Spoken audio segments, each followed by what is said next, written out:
Today is an exciting day. Why is it an exciting day, you may ask? Well, today I'm getting to South Lake Tahoe, and that means that I'm going to be flipping my far out guide from the Sierra section to the Northern California section. So that means that I have successfully made it through the Sierra, which is very exciting. I mean, also a little sad because I really enjoyed the Sierra and I would kind of like it not to end, but I do feel very accomplished. I kind of suspect I've been in Northern California already. I don't know if the Sierra really ends at Tahoe. I'm not really sure, but according to the Far Out Guide, it's in Tahoe. So we're gonna assume that I'm just finishing it up today, whether that's true or not. So I thought, in honor of that, I would share with you the many things that I have learned by going through the Sierra and give you some tips on how to make it through successfully. Honestly, you guys, the Sierra is absolutely spectacular. It's so beautiful, it's rugged, it's exciting, it's inspiring. I don't think that you should fear going through the Sierra. I think that you should be prepared and just kind of prepare your mindset for it to be harder than the desert and for there to be new challenges. But there's a lot of fear mongering around the Sierra. And while it definitely does have unique challenges, it's very doable. You can do it. And I don't think you should fear it so much as just kind of be mentally ready for it and just be excited because it's something new and so beautiful and interesting, and you're going to push yourself in new ways. So don't worry, just be excited. But let's get into the tips. Obviously, a lot of this is going to depend on what time of the year that you go into the Sierra. So this video is from the perspective of a northbound Pacific Crest Trail through hike. So going in at the normal PCT time. Although I will say, all right, so on the PCT, I went into the Sierra in late May, and I've also done the John Muir Trail, which overlaps for over 200 miles, or at least over 200 miles the way I did the JMT. And I did that in August 2023, and conditions were very similar. August 2023, late May 2025. That's because August 2023, that was during the historically high snow year, so there was still like a ridiculous amount of snow. There shouldn't have been that much snow in August. August apparently is usually a very nice snow-free time to go through the JMT. But all that to say, obviously you could have more snow than me going in. You could have less snow than me going in. You could have higher creek crossings. You could have lower creek crossings. So I really can't say exactly what the conditions are going to be like that you have. All I can do is speak from my own perspective. And I think this is a pretty typical PCT Sierra experience that I had. Tip number one is if you want to pay attention to what snow conditions look like ahead of going into the Sierra, check out the website called Postholer. So they have a PCT website, they have a JMT website, and basically it uses snow data, which comes from the organization that I work at, the National Snow and Ice Data Center. So they're using snow data to track how the snow is looking on the trail and on the high passes. So you can take a look at that site to see what does the snow look like compared to average, basically, which will be really helpful, especially if there is a lot of fear mongering going on. People say don't go into the Sierra until June. I also hear that May is actually a really lovely time to do the Sierra. So if you're just sort of unsure, I would just take a look at that website to see kind of how conditions do look compared to average, to see if you think it's okay to go into the Sierra. And obviously this will also depend on your amount of snow experience. Maybe if it's a higher than average year, you're still going to be comfortable going in because you have a lot of snow experience, but maybe you don't have any snow experience, so you're going to be more comfortable if it's average or below average. You could always wait out some of the snow melt if you want to. Go take a side trip after you get to Kennedy Meadows South. Go to the beach, go, I don't know, explore other parts of California, do whatever, and then come back and go in. But I don't know, For me personally, like going in late May, I felt very comfortable. The snow is actually a little below average for the time of year, and I really enjoyed the snow sections. I think that made it extra adventurous and exciting. I think I would have been sad if I went through there and there was no snow. So anyway, it's all up to you, but Post Tiller is a great resource for tracking how the snow is looking if you don't have any intel ahead of you. You can also always, of course, if you have friends who are hiking ahead of you, shoot them a text. Don't expect them to answer right away because there's no cell service in the Sierra whatsoever. But shoot them a text, see what they have to say about what the snow looked like. But anyway, that's all just tips in terms of getting intel. Next tip. So you're mostly going to probably be dealing with snow on the high passes. So that's going from Forester to Muir Pass, basically. Remember that during these really snowy sections, you do not have to follow the trail exactly as it goes. That, I've heard people say, is more considered a summer trail. It is graded in a certain way so that pack animals can go through.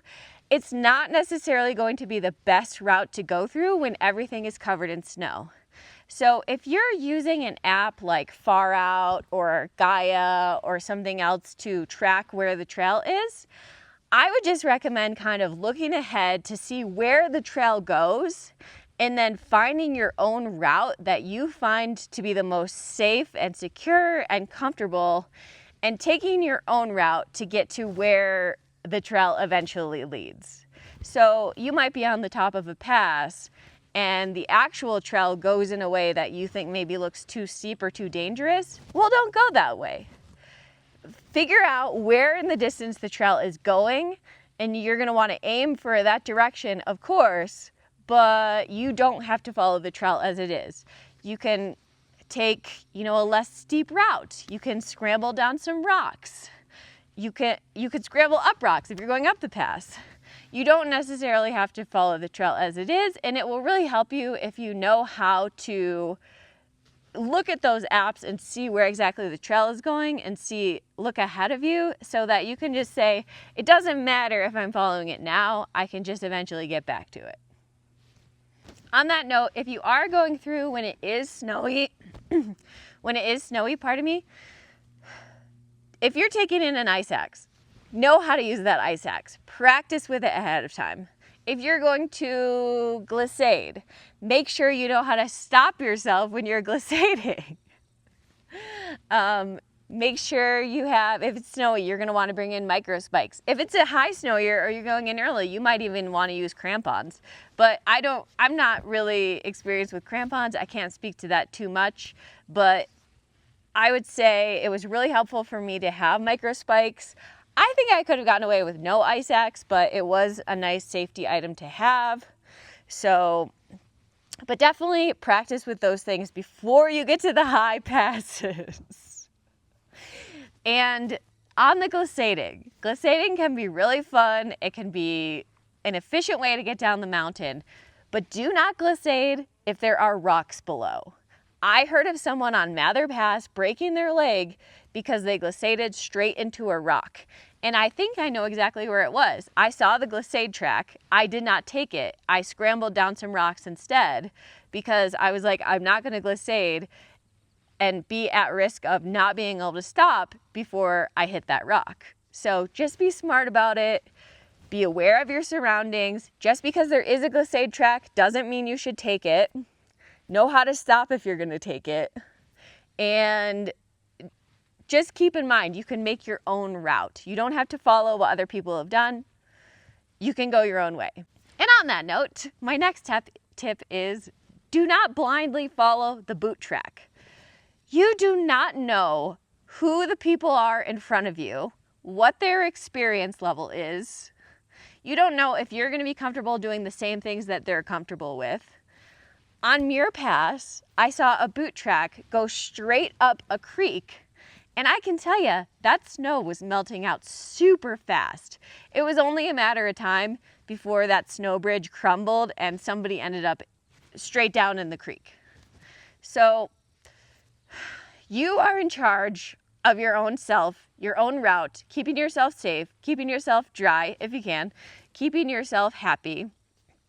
So that does not necessarily mean blindly following the people ahead of you when you don't even probably know who they are or what they know or what kind of experience they've had. You need to be in charge of yourself, okay? That's my point. Okay, next up, creek crossings. So, creek crossings can sometimes be a little sketchy. There are a lot of them. Sometimes you're going to be walking through 10 creeks a day with no bridges, okay? So first of all, I would recommend that you don't even bother changing your shoes. Like if you have camp shoes, you're like, I want to wear my camp shoes across the creeks. Don't bother. Just go in your hiking shoes. Because when you're doing 10 a day, like it's just going to be too much of a hassle to change your shoes every time. Just get used to having wet feet. I'd recommend wearing sock liners. I like wearing sock liners while backpacking anyway. It really helps prevent blisters. Some people like to get like sealskin sock liners or sealskin socks to help keep their feet warmer and drier. I didn't really find that to be necessary. I was fine just going in my regular hiking shoes, sock liners and socks, but you do you. And okay, so sometimes the creek crossings are going to be a little high, a little sketchy. The sketchiest ones that I had were Evolution Creek and Bear Creek. But remember that the creeks are being fed by snow melt if you're going through when there's snow. So when is the snow melting? All day long. When is the snow not melting, or at least not melting as fast? At night. So if you get to a crossing, it's too sketchy, you can go upstream, you can go downstream to find a better place, a safer place to cross.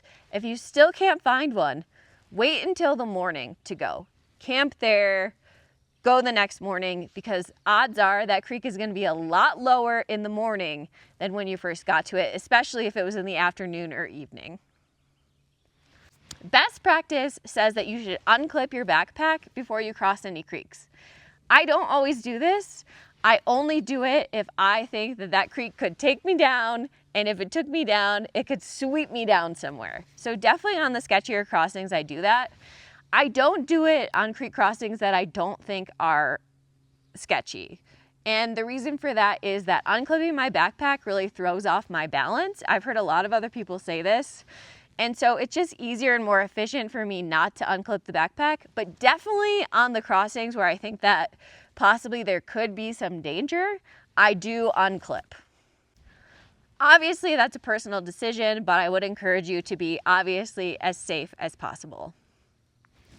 Oh, and also on the creek crossings, sometimes you might be able to find a tree going across, or you might be able to rock hop. So it's not like every single creek you're gonna have to go straight through it, but honestly, a lot of them you are, so you just have to get used to it. And for me personally, once the creek crossings have kind of ended, I've been a little sad about it because, I don't know, I found that my feet really enjoyed getting their splash of cold water a few times a day. I really started to like it, honestly.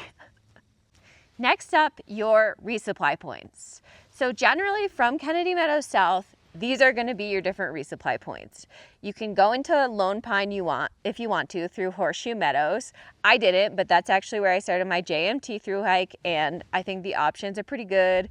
They have restaurants, they have coffee shops, they have a grocery store, whatever. I just didn't do it this time because it's only like 50 miles into the Sierra, and I didn't want to keep going in and out, but you can if you want to. It's up to you. Next up is Kearsarge Pass. You can go down Kearsarge Pass to Onion Valley Trailhead and get out to either Independence or Bishop. I've been to both. I really liked both. Independence is a lot smaller, but I thought it was really charming and I didn't have to walk all over town, which I loved. Bishop is bigger, so there's more options. People love the bakery there. So anyway, I think going out at Kearsarge Pass is really great. Honestly, it was the prettiest part of the Sierra for me. I absolutely love that trail. Highly recommend to stop there. It is like 7.5 miles each way off the trail, but honestly, I think it's really worth it. Next up, you can go out to Bishop via Bishop Pass. That's also a super pretty, really nice, like pretty chill trail. So that's also a pretty good option. Next is Vermilion Valley Resort. They have free camping for hikers, and then you can pay for whatever you want there. They have a restaurant with really big portions of food, a small camp store, laundry, showers. Everything is paid for except the camping. You can either hike in or take the ferry. The ferry does cost $20 each way, but honestly, I wasn't gonna hike the extra 5 to 7 miles to get there, especially because I was super hungry and really ready for some food when I got there. But they really cater to hikers. They're really hiker friendly, and I think it's a really nice stop. Next from there, you can either go to Red's Meadow or Mammoth, but if you're gonna go to Red's Meadow, if you want to send a resupply package there to their little camp store, you can, but it costs $40. Oh, VVR also, if you send a resupply package there, it's $40. But Red's Meadow was not actually open yet when I went through, so if you're going to plan for that, just make sure it is open. You can also take a shuttle from Red's Meadow to Mammoth. It wasn't running yet when I got there, so I went over Mammoth Pass and caught the shuttle at Horseshoe Lake. And that was only like 3.5 miles each way. Totally worth it, totally easy hiking. And Mammoth was wonderful. It's a ski town, so it's a little bit expensive, but honestly, it's a super cute, hiker friendly, easy town to go to. They have public transportation. Really enjoyed my stay there. And next up is Tuolumne Meadows. They have a little camp store with some resupply options. You can also send a resupply package to their post office, but this store and post office only opened a few days before I got there. So again, this one might not be open when you go through. So just double check that before you plan on this being a resupply option. Back to the passes. If you want to make your life easier, if the passes are snow covered and you want to make your life easier, do the passes early in the day before the snow starts melting. If you're lucky enough that the snow freezes overnight, because a lot of the snow is really deep, and PCTers are going through during melt season, so later in the day it's been melting all day and you're gonna hit post hole city. I definitely did my share of post holing because I definitely went over some of the passes late in the afternoon. But if you want to make it easier on yourself, get up early, go over the passes really early in the day, really early in the morning. I'm not a morning person, so I didn't do that, but it would have been easier. Afternoon thunderstorms can be pretty common in the mountains. I'm told that June is a little early for the afternoon thunderstorms, but I got several of them, so you can't tell Mother Nature what to do, right? So plan accordingly if there are thunderstorms in the forecast. Also make sure you're getting over those high passes early in the day because you do not want to be caught above tree line in a thunderstorm. You could get struck by lightning. That would not be good. I would very much recommend bringing more food than you think you need in the Sierra. You're going to be moving slower than you were in the desert. You're probably going to be moving slower than you expect to, especially if the passes are snow covered. And also, this section is hard, so your hunger is going to ramp up like crazy. So you're probably going to be hungrier than you think you're going to be. And combine being hungrier with possibly moving slower than you think you're going to be, you're going to need more food, extra food. So I know it's tough. You got to bring your snow gear, you got to bring your bear can, but you don't want to be in there hungry. Trust me, I didn't bring enough food on the JMT and I suffered for it. You are going to want to send your bear can, ice axe, and micro spikes to Kennedy Meadows South. Technically, I think you can get away with not having a bear can until the Horseshoe Meadows area, so you could send it to Lone Pine, but I think it's just probably easier to get everything sent to Kennedy Meadows South, and then you'll just have it. You're going to want to keep your snow gear. Well, I got rid of mine at Tuolumne Meadows. The snow is melting out really fast. I hadn't hit much snow in many miles. So I was like, let me get rid of this. But then I honestly was wishing I had it for Sonora Pass. So maybe consider not getting rid of it as early as I did And if you're earlier in the season, you may even want to have to keep it through, past Tahoe, because I've heard that Desolation Wilderness can have some sketchy parts through the snow if there is still snow when you're going through. For me, I don't expect to really have anything sketchy ahead, so I'm fine with having gotten rid of my stuff early. But again, just try to get some intel about what's ahead of you, like check the far out comments to see if you are going to need your snow gear a little farther up. But I would definitely at least recommend keeping it through Kennedy Meadows North. Oh, here's an important one I don't want to miss. Obviously, you're going up to high elevation on some of these passes. Forester Pass, for example, is over 13,000 feet. If you choose to do the side trip to Mount Whitney, that's over 14,000 feet. And altitude sickness can be a serious concern, altitude mountain sickness. So make sure that you know the symptoms of altitude sickness ahead of time. For example, getting a headache, getting dizzy, getting disoriented, getting a stomach ache. And if you feel like you or one of your friends is getting altitude sickness, you need to descend as quickly as possible. That doesn't mean pushing through and going over the pass or up to the top of the mountain before you descend.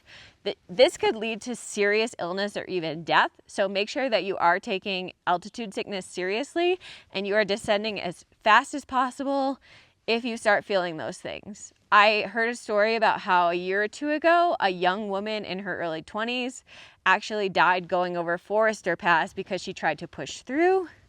So obviously super concerning, and they say with altitude sickness, it can hit anyone at any time. It doesn't matter if you've been at high elevation before. It doesn't matter if you're young or super healthy, like anyone can get it at any time. So just make sure you are aware of those things and paying attention. And finally, don't forget to have fun in there. It's such an exciting part of the PCT, such an epic part of the adventure. I was terrified my first time in the Sierra back on the JMT. Conditions were not ideal. There was a lot of snow. It was very soft. It was not freezing at night. There was a lot of avalanche debris. There were a lot of blowdowns. It was overwhelming. But this second time going through on the PCT, I had the time of my life. It was so beautiful and so fun and such an epic adventure. And I hope the same for you. Try not to be too in your head about things. Try not to be too discouraged when you have to slow down for different obstacles. Just have fun in there. It's such a special part of the trail, and it's incredible that we get to be out there for weeks at a time going through all of this. So just enjoy it. Okay, I already started walking. I thought I was done filming, but I remembered one more important tip. The mosquitoes in the Sierra can be horrendous. So make sure you bring bug spray and bring a bug net for your head, which I know sounds so silly if you haven't used one before. But seriously, the mosquitoes can be maddening. So please heed this advice. Also, when you are walking across the snow, you want to stay away from trees and rocks. Do not walk near them if you can help it, because they are warmer than the snow and you're going to be more likely to post hole and fall through. And if you fall on top of a tree or a rock, things could go very badly for you. So stay away from those if you can. If you're gonna cross over snow bridges, test them out first. Jump up and down on them at the beginning before you're out in the middle. And if that thing crumbles, you're gonna get in real trouble. So just make sure the snow bridge is stable before you walk across it.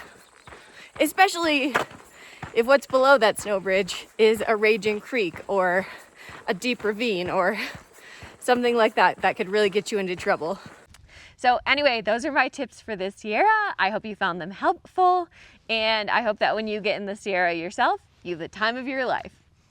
Don't forget to subscribe if you're interested in more Pacific Crest Trail content. I also have a John Muir Trail series, and I have lots of other hiking, backpacking, through hiking, outdoor videos and playlists as well. So I'm on the PCT now, heading into Tahoe, and if you want to follow along on my journey, check out more of my videos. All right, thanks for being here, and I'll see you later.